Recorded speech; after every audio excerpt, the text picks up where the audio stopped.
and welcome. I'm Reverend Allie Bierman, and you are joining us for the weekly gathering of Metaphysical Ministry International. Thanks so much for coming by.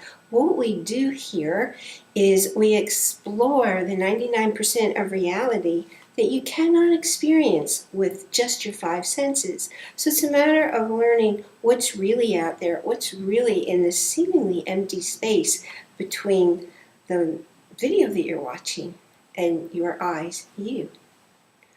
Well, we start every week with a happy share, and we do that to create the habit of looking for things that leave you feeling good, feeling happy, feeling at peace. And it's not because something wonderful happened for somebody else in your life.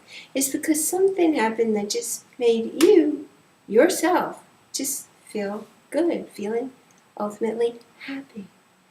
So for instance, my happy share this week is one thing I really love to eat is ice cream. And I like my own ice cream because, frankly, I make really super good ice cream and not your usual flavors. So I recently moved into my house. I found my ice cream maker. I now have all the ingredients and everything I need to make lavender ice cream. So I expect that probably later today I'll be making that ice cream and super enjoying it because it is one of my favorite treats, really rich, really creamy. What's your happy share? What happened for you this week? Did it just left you feeling good or peaceful? Go ahead, scroll down there and tell us what it is, because when you tell us, you get to relive it. That magnifies how great you felt, and it's also running all those happy feel-good chemicals once again through your body. Your mind can't tell the difference between what's real and what's imagined. So if you're talking about it, your mind just thinks you're living it again, and you get to feel that good all over again. Now, this week would normally be a meditation week, and I thought instead of actually doing a meditation, I know people ask me, how do you meditate? And I thought, well, there are very, very many ways to meditate. And how do you meditate? You do what feels good and what works for you. Well, how do you know what works? What's your intention with the meditation? The first thing you want to do is determine, how do I want to feel? What do I want to accomplish? What's going to be the result because I meditate? That's an individual thing. Don't let anybody tell you what meditation is going to do for you in any specific incident on any specific day. Okay, the next thing people want to know, well, what do I need? Do I need to sit a certain way? Do I need to have my feet and my hands and all uncrossed? Well, yeah, energy runs through your body in very definite pathways, and it doesn't really matter so long as you're comfortable, because what you really want is to avoid any distractions. If you're not comfortable, you're going to be big time distracted. So you can have your eyes open or you can have your eyes closed. And you can sit in a lotus position, kind of like a pretzel with your feet both up here and doing what you see people doing in Omi. It works for them. That's why they do it. Do you need to do that? No. Do you need to buy a special meditation pillow that supports you sitting on the floor? No. Do you need to sit on the floor? No. People will tell you you can't meditate when you're lying down. Well, yes, you can. And if that's what feels good for you, do it. Do whatever allows you to go within and be relatively silent. When you set an intention before you go within, before you meditate, of what result you're seeking for that particular day, then going into a seeming silence, maybe you'll actually be in a silence for a little while. And maybe there'll be thoughts popping up and you just want to send them on their way so they're not distracting you. So how do you do that? Well, you sit, you lie down. You can go for a walk and meditate too. Nobody says you have to be still in one place. Also, you just breathe normal. Yes, it's helpful for your spirit and for your mind. If you start out with 3 deep breaths, and if you've been here a while, you know that we do a special series of breaths to get you all prepared, because it's sending a message saying, here we go into a meditation state. Let's please alter the brain waves currently being emitted so I can get there quickly, easily, and really make a difference for myself today. So, what kind of meditation can you do? Well, some people just have a mantra, and some people use the word Om, which is the sound, the vibration of earth. If you've done transcendental meditation, which I've done, I have a particular mantra that I say.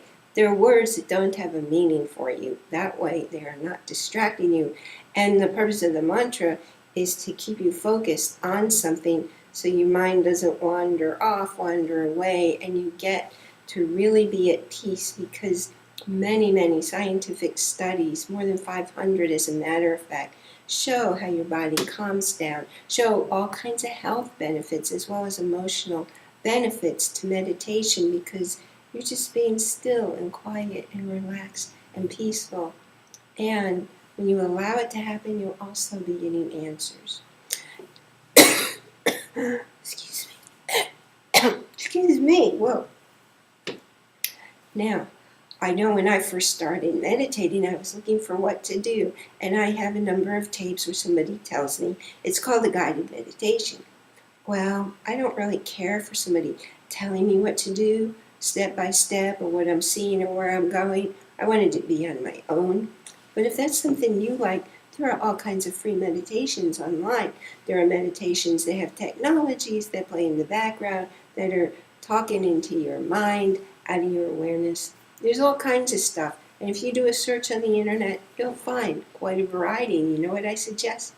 Try a few different ones and see what feels good. And you know what? When you find what feels good, after a while, you might want to try something different, because maybe you just kind of got bored with it or used to it, and you want to see if, well, maybe you could feel even better doing something different. Another thing I did when I was first starting was I lit a candle flame, and I just stared at the candle flame.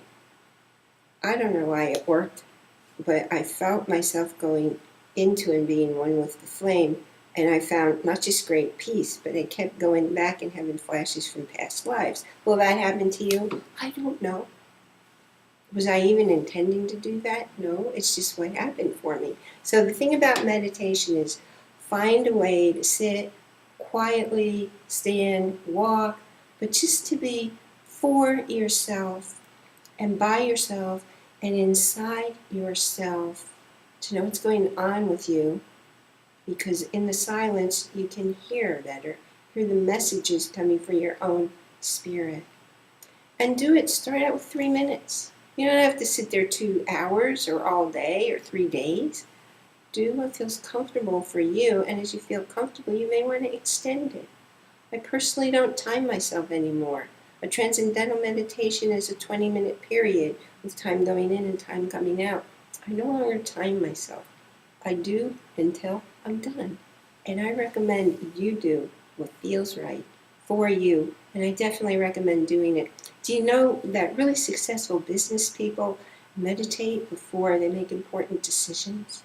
Well, they probably don't call it meditation, but they take time to be alone, to really hear their heart tell them if this is a good decision or not. Because when you're thinking in your head, things aren't going to work the same way for creating your future as they do when you're in your heart. So do what feels right. Discover your way to meditate. Oh, you don't need a special room. You don't need special music. You don't need an altar. People will tell you all those things. All you need is you. In our sanctuary is the tree of life, and on the tree of life are names of people and pets. And every day I say a special blessing, recognizing the fact we are all one. We are all connected. What's going on for one person, for one animal, must also be going on for me at some level out of my awareness, because we all share a common universal mind. So when I say the special blessing, recognizing that, I'm also saying a special blessing to heal whatever that is going on for the other person, to heal it in me. Because when it heals in me, it heals at the same time in the other person. So if you have a name you want to add to the tree of life, go on down, scroll down, leave the name, No one will see it but me, and you will get an email from me how to make that happen. Now, if you look up there, if you're on the Metaphysical Ministry International site, you'll see a page called Hold Space For. Holding a space for means to see someone accomplishing and living a reality of something that they want to manifest. Now, it might be having a different home than they're in now. It might be taking a trip that they've wanted for a long time but were afraid to ask for it. Maybe it's creating a new relationship. Maybe it's finding a new pet. Maybe it's having their bicycle appear, the bicycle that they want that they don't have yet. Whatever it is, if there's something you'd like us to hold the space for, go in down there, fill in your name, tell us what you want us to hold the space for. It has to be for you. You cannot create in somebody else's world. What do you want to manifest in your world? You see, people will see it down there. It will also appear on the page up there, and come back at least once a week and let your friends know about it too. Because the more people who are reading the name and what it's asked that we hold a space for, the bigger the energy form that goes out to the universe, and that's how things get fulfilled. So I'm so very glad that you came here today. If you haven't already done so, go on over there and grab your copy of How to Take Your First Steps on Your Spiritual Path. And please go on down below and click the like button or the share button and let other people know that we're here. Because the whole reason I started this was I searched for years and years and years for people who shared my spiritual belief, and I couldn't find them. So I became a metaphysical minister myself when I found a group that was the closest to it, I believe. And now I have my own ministry so that those who are seeking, like I was once seeking, something that has nothing to do with religion, but totally spirituality. That's why we're here. And this is our ministry. Let us know what you're looking for and how we can serve you to make that happen. Because if you're looking for it, probably others are too. Enjoy a wonderful, wonderful week filled with many blessings.